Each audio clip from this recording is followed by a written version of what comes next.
Welcome to the module on group processes and group dynamics.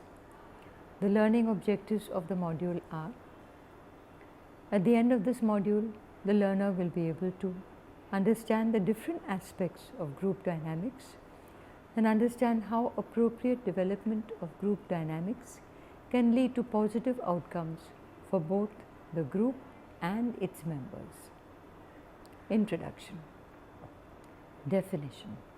Group dynamics is a system of behaviors and psychological processes occurring within a social group.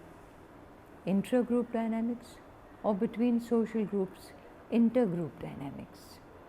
The study of group dynamics can be useful in understanding decision-making behavior, tracking the spread of diseases in society, creating effective therapy techniques, and following the emergence and popularity of new ideas and technologies. The forces that result from the interactions of group members are often referred to as group dynamics. Because group dynamics influence the behavior of both individual group members and the group as a whole, they have been of considerable interest to group workers for many years. This module will help you understand group dynamics and its various components in order to achieve positive outcomes through group work. Need for understanding group dynamics. In order to work effectively with groups, a thorough knowledge of group dynamics is important. Recognizing and understanding dynamics generated through the group process helps to avoid being victimized by harmful leaders and groups. This also ensures that members' socio-emotional needs are satisfied and the groups achieve goals consistent with the humanistic value base of the social work profession. In-depth knowledge of group dynamics is essential for understanding the social structure of groups and for developing beginning level skills in group work practice. Workers who follow these principles can intervene to help groups develop patterns of communication and interaction that meet members' socio-emotional needs while accomplishing group purposes. Strategies for promoting helpful group dynamics. Identify group dynamics as they emerge during ongoing group interaction. Assess the impact of group dynamics on group members and the group as a whole. Assess the impact of current group dynamics on future group functioning. Examine the impact of group dynamics on members from different racial, ethnic, and socio-economic backgrounds. Facilitate and guide the development of group dynamics that lead to members' satisfaction with their participation and that enable the group to achieve its goals. Dimensions of group dynamics. The following dimensions of group dynamics are particularly important to group workers in understanding and working effectively with all types of groups. Communication and interaction patterns, cohesion, social integration and influence, group culture. Communication and interaction patterns. Social interaction is a term for the dynamic interplay of forces in which contact between persons results in a modification of the behavior and attitudes of the participants. Northern, 1969. Communication is the process by which people convey meanings to each other verbally, in a written format, and or non-verbally. Communication entails the encoding of a person's perceptions, thoughts, and feelings into language and other symbols. The transmission of these symbols or language and the decoding of the transmission by another person. Distinct identity of the group. Members of a group necessarily look at defining their group with certain characteristics that are unique to the group.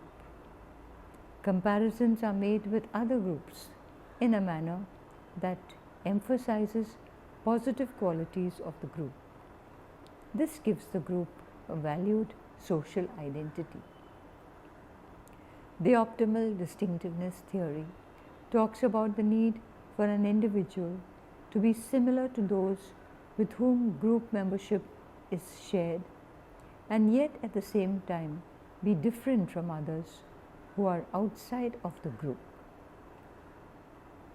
Size and physical arrangements. Group size and physical arrangements of the group dictate group dynamics greatly. The size of the group is directly proportional to the possibilities of potential relationship. For example, with 3 people, there are 6 potential combinations of relationships. But in a group with 7 people, there are 966 possible relationships. However, increase in the possibilities of relationships does not ensure opportunity to maintain them. However, increase in the possibilities of relationships does not ensure opportunity to maintain them.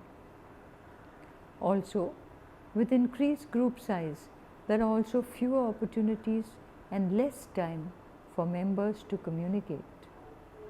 This could create issues as members who do not get an opportunity to participate may not be committed to the decisions made by the group.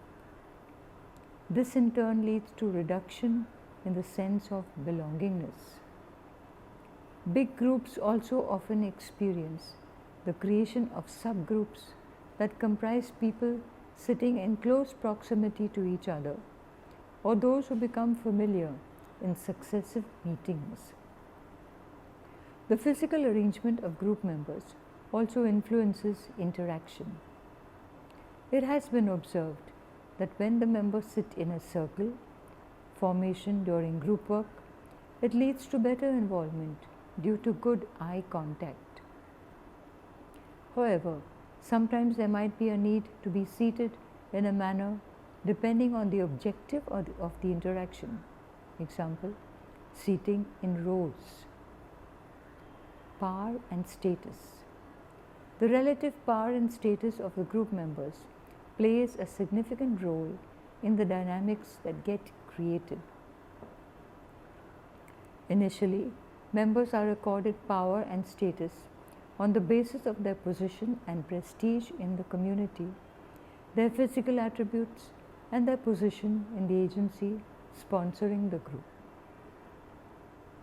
As the group develops, member status and power change depending on how important a member is in helping the group accomplish its tasks or in helping other members meet their socio-emotional needs. When members carry out roles that are important to the group, their power and status increase. When a member enjoys high status and power, other members are likely to direct their communication to that member. Group cohesion.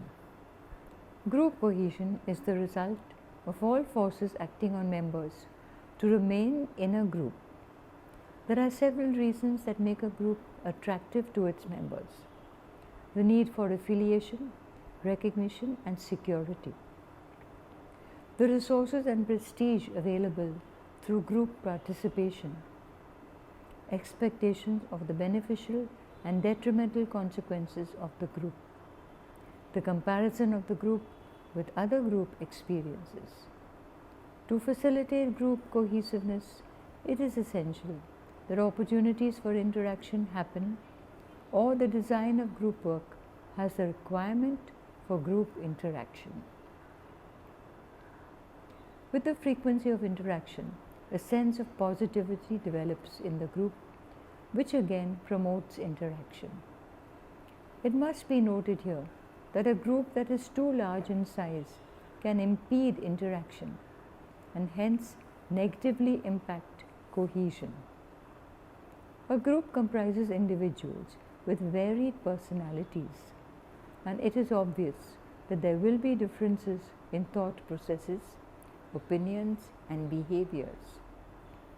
However, if these differences are settled in a way that is satisfactory to most members, it will lead to greater cohesion.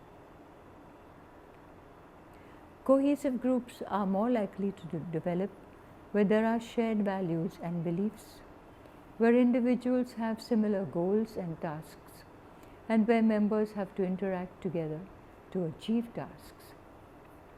Group cohesiveness is also influenced by the formal reward system.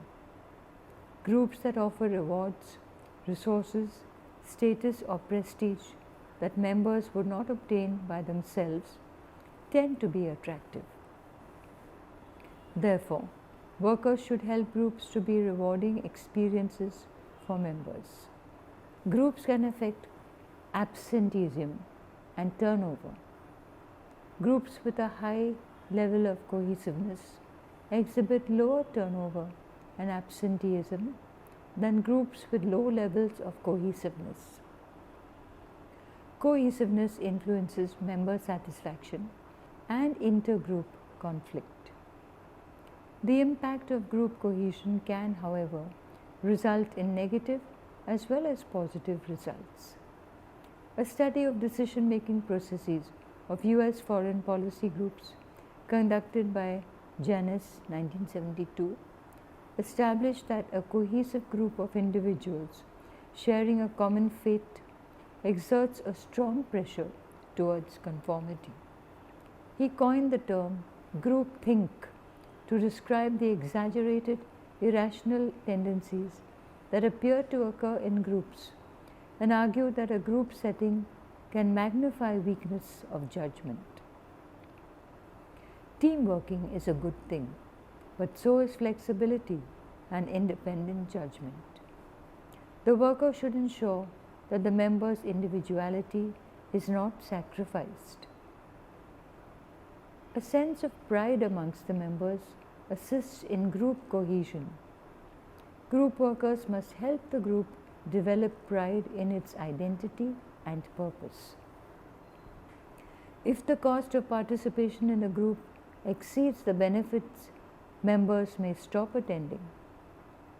Group workers must try and ensure that the group is as attractive as possible to each member. Social integration and influence. Social integration refers to how members fit together and are accepted in a group. Groups are not able to function effectively unless there is a fairly high level of social integration among members. Social order and stability are prerequisites for the formation and maintenance of a cohesive group. Social integration builds unanimity about the purpose and goals of the group, helping members to move forward in an orderly and efficient manner to accomplish work and to achieve goals. Norms, roles, and status hierarchies promote social integration by influencing how members behave in relationship to each other and by delineating members' places within the group. They lend order and familiarity to group processes, helping to make members' individual behavior predictable and comfortable for all. Norms, roles, and status dynamics help groups to avoid unpredictability and excessive conflict that in turn could lead to chaos and the disintegration of the group. Too much conformity and compliance resulting from overly rigid and restrictive norms, roles, and status hierarchies can lead to the suppression of individual members' initiative, creativity, and intellectual contributions. At the same time, a certain amount of predictability, conformity, and compliance is necessary to enable members to work together to achieve group goals. Therefore, it is important for workers to guide the development of norms, roles, and status hierarchies that achieve a balance between too little and too much conformity. The extent of social integration and influence varies from group to group. In groups with strong social influences, members give up a great deal of their freedom and individuality. In some groups, this is necessary for effective functioning. For example, in a delegate council in which members are representing the views of their organization, there is generally little room for individual preferences and viewpoints. Norms and roles clearly spell out how individual delegates should behave. In other groups, however, members may have a great deal of freedom within a broad range of acceptable behavior. The following sections describe how the worker can achieve a balance so that norms, roles, and status hierarchies can satisfy members' socio-emotional needs while simultaneously promoting effective and efficient group functioning. Norms are informal rules of behavior shared and enforced by group members in order to stabilize and regulate behavior.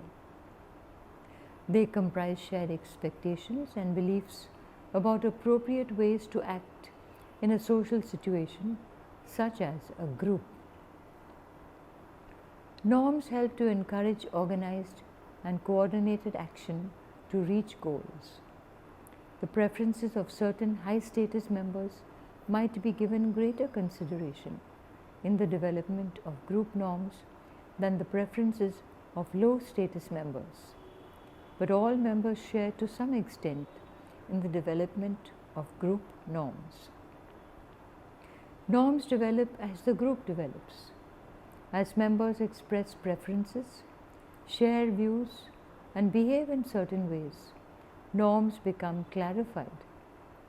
Soon it becomes clear that sanctions and social disapproval result from some behaviors and that praise and social approval result from other behaviors. The emergence of norms as the group progresses, however, reduces the need for structure and control by the worker, since norms are developed through the interactions of group members. They also reduce the need for excessive controls to be imposed on the group from external forces. Norms vary according to the extent that people consider them binding. Some norms are strictly enforced, whereas others are rarely enforced.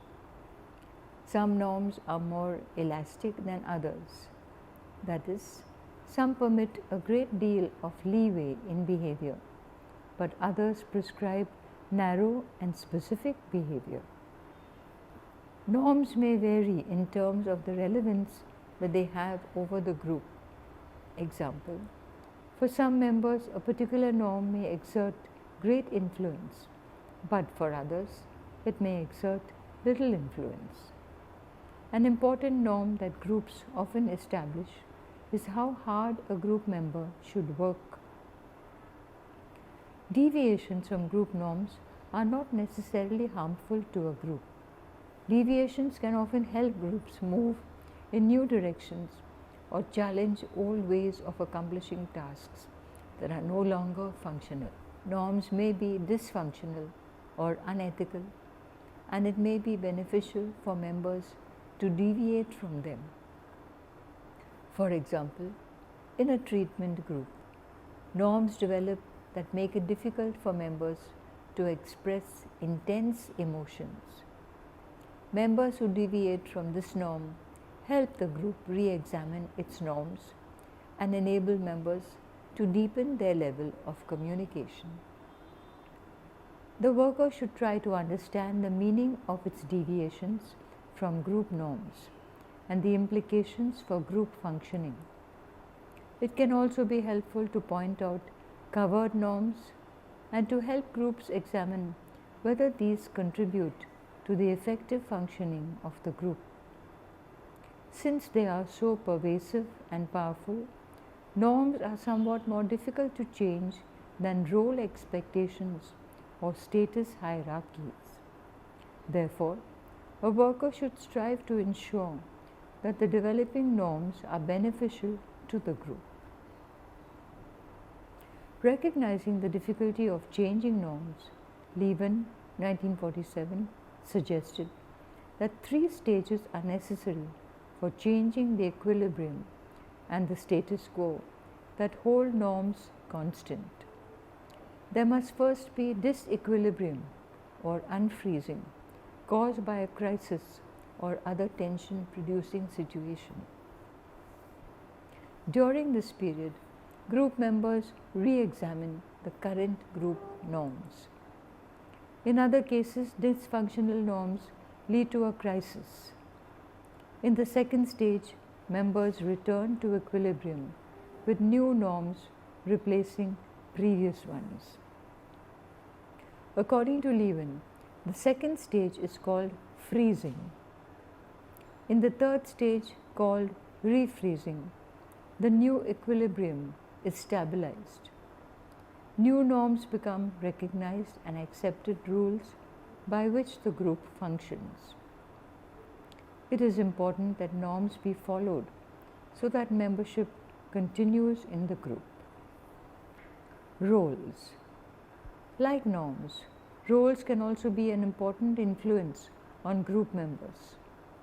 Roles are closely related to norms, whereas norms are shared expectations held to some extent by everyone in the group. Roles can be defined as shared expectations about the functions of individual members of the group. Specific role functions include task leader, the maintenance of social emotional leader, the friendly helper, the newcomer. Newer roles keep coming up and existing roles evolve with the passage of time. Roles are important for groups because they encourage delegation of work and appropriate use of power. Important tasks are assigned to a certain responsible individual. Adhering to an assigned role requires that the member follows a certain behavior and therefore limits the member's freedom to deviate from the expected behavior. For example, it would be viewed as inappropriate for an educational group leader to express feelings and emotional reactions about a personal view that was not relevant to the topic. Changes or modifications of roles are best undertaken by discussing members' roles, clarifying the responsibilities and the privileges of existing roles, asking members to assume new roles, or adding new roles according to preferences expressed during the group's discussion. Status. Along with the norms and role expectations, social controls are also exerted through members' status in a group. Status refers to an evaluation and ranking of each member's position in the group relative to all other members. When a group is first formed and the members may all be on an equal level, but over time certain members may acquire status and authority within the group. Status differentials may affect the relative amount of pay among group members, and they may also affect the group's tolerance to violation of group norms. Example, people with higher status may be given more freedom to violate group norms. A person's status within a group is partially determined by his or her prestige, position, and recognized expertise outside the group. In a group, status may also be determined by how well a member is liked by other group members, how much the group relies on the member's expertise, or how much responsibility the member has in the group. It could be determined by how a person acts once he or she becomes a member of a group. As status is defined relative to other group members, a person's status in a group is also affected by the other members who comprise the group. Low status members are the least likely to conform to group norms because they have little to lose by deviating. For this reason, low status members have the potential to be disruptive of productive group processes. This one can be avoided if low status members have hopes of gaining a higher status.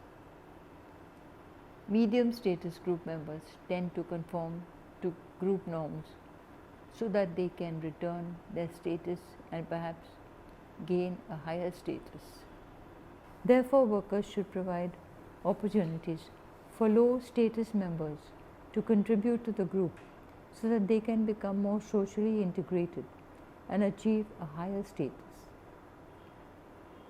High status members perform many valued services for the group and generally conform to valued group norms when they are establishing their position. However, because of their position, high status members have more freedom to deviate from accepted norms. They are often expected to do something special and creative when the group is in a crisis situation. If medium or low status members consistently deviate from group norms, they are threatened with severe sanctions or forced to leave the group. If high status members consistently deviate from group norms, their status in the group is diminished, but they are rarely threatened with severe sanctions or forced to leave the group. Changing members' roles in the group and helping them to achieve a more visible or responsible position within the group can also increase member status. It has also been shown, however, that individual group members with minority opinions can influence the majority. Norms, roles, and status are interrelated concepts that affect the social integration of individuals in the group. They limit individuality, freedom, and independence, but at the same time stabilize and regulate the operation of the group, helping members to feel comfortable and secure in their positions within the group and with each other. It is desirable that workers should balance the needs of individuals and of the group as a whole, while ensuring that norms, roles, and status hierarchies are working to benefit rather than hinder or limit individual members and the whole group. Workers may find the following principles about these dynamics helpful when facilitating a group. The worker should help group members to assess the extent to which norms, roles, and status hierarchies are helping members feel socially integrated while helping the group to accomplish its goals. The worker should facilitate norms, roles, and status hierarchies that give the group sufficient structure so that interaction does not become disorganized, chaotic, unsafe, or unduly anxiety producing. The worker should avoid facilitating norms, roles, and status hierarchies that restrict members' ability to exercise their own judgment and free will and to accomplish agreed on goals. The worker should ensure that there is freedom and independence within the range of acceptable behaviors agreed on by the group. Members choose to adhere to norms, roles, and status hierarchies in groups that are attractive and cohesive. Workers should help make the group a satisfying experience for members. Members choose to adhere to norms, roles, and status hierarchies when they consider the group's goals important and meaningful. Therefore, workers should emphasize the importance of the group's work and the meaningfulness of each member's contributions. Members choose to adhere to norms, roles, and status hierarchies when they desire continued membership because of their own needs or because of pressure from sources within or outside the group. Therefore, workers should consider the incentives for members to participate in a group. Rewards and sanctions can help members adhere to norms, roles, and status expectations. Workers should assess whether rewards and sanctions are applied fairly and equitably to promote healthy social integration that benefits each member and the group as a whole.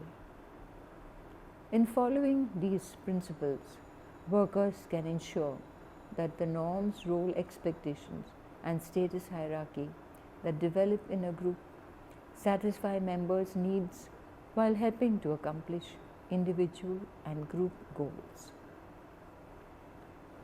Group culture. With respect to dynamics, group culture is an important force in the group as a whole.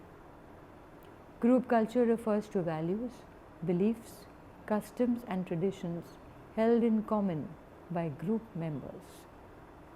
Multicultural differences within the group can have an important impact on the development of group culture and the social integration of all members.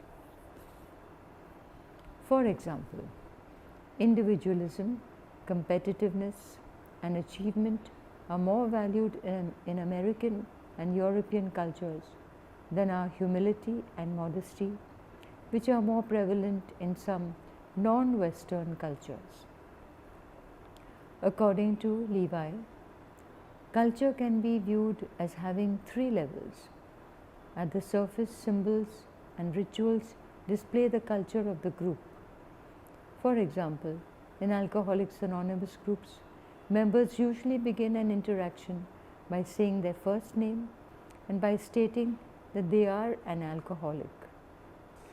At a deeper level, culture is displayed in the way members interact with one another. For example, the way conflict is handled in a group says much about its culture. The deepest level of culture includes the core beliefs, ideologies, and values held in common by members. Insensitivity to these values can isolate and alienate minority members and reduce their opportunity for social integration within the group. When the membership of a group is diverse, group culture emerges slowly. Members contribute unique sets of values that originate from their past experiences as well as from their ethnic, cultural, and racial heritages. These values are blended through group communications and interactions. In early meetings, members explore each other's unique value systems and attempt to find a common ground on which they can relate to each other. By later meetings, members have had a chance to share and understand each other's value systems. As a result, a common set of values develops, which becomes the group's culture. The group's culture continues to evolve throughout the life of the group. Group culture emerges more quickly in groups with a homogeneous membership. When members share common life experiences and similar sets of values, their unique perspectives blend more quickly into a group culture. For example, members of groups sponsored by culturally based organizations and groups that represent a particular point of view are more likely to share similar life experiences and similar values than are groups with more diverse memberships. Groups that set out to address community needs must carefully consider dominant community values and traditions.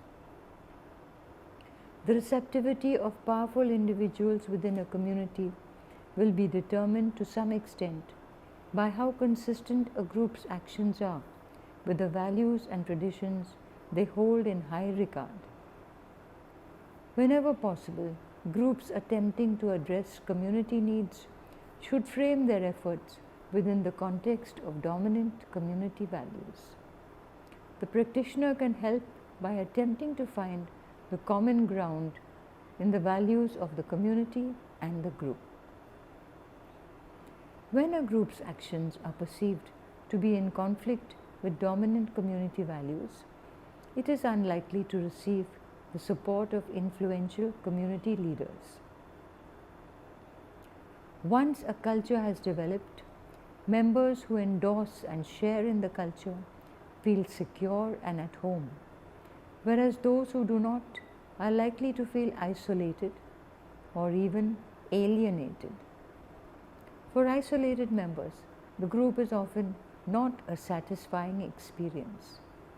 It is demoralizing and depressing to feel misunderstood and left out. Those who do not feel comfortable with the culture that has developed are more likely to drop out of the group or become disruptive. More extreme feelings of alienation can lead to rebellious, acting out behavior. Subgroups that feel alienated from the dominant group culture may rebel in various ways against the norms, roles, and status hierarchies that have developed in the group. This can be avoided by providing individual attention to isolated members and by stimulating all members to incorporate beliefs, ideologies, and values that celebrate difference and transcend individual differences. The worker can also help by fostering the full participation and integration of all members into the life of the group. The culture that a group develops has a powerful influence on its ability to achieve its goals while satisfying members' socio-emotional needs. A culture that emphasizes values of self-determination, openness, fairness, and diversity of opinion can do much to facilitate the achievement of group and individual goals. Sometimes members bring ethnic, cultural, or social stereotypes to the group and thus inhibit the group's development and effective functioning. Through interaction and discussion, workers can help members confront stereotypes and learn to understand and appreciate persons who bring different values and cultural and ethnic heritages to the group. In helping the group build a positive culture, the worker should balance members' needs for emotional expressiveness with their needs to accomplish specific goals. Summary of this module. In this module, we discussed about different aspects of group dynamics. We also discussed about how appropriate development of group dynamics can lead to positive outcomes for both the group and its members. Thank you for participating in this module.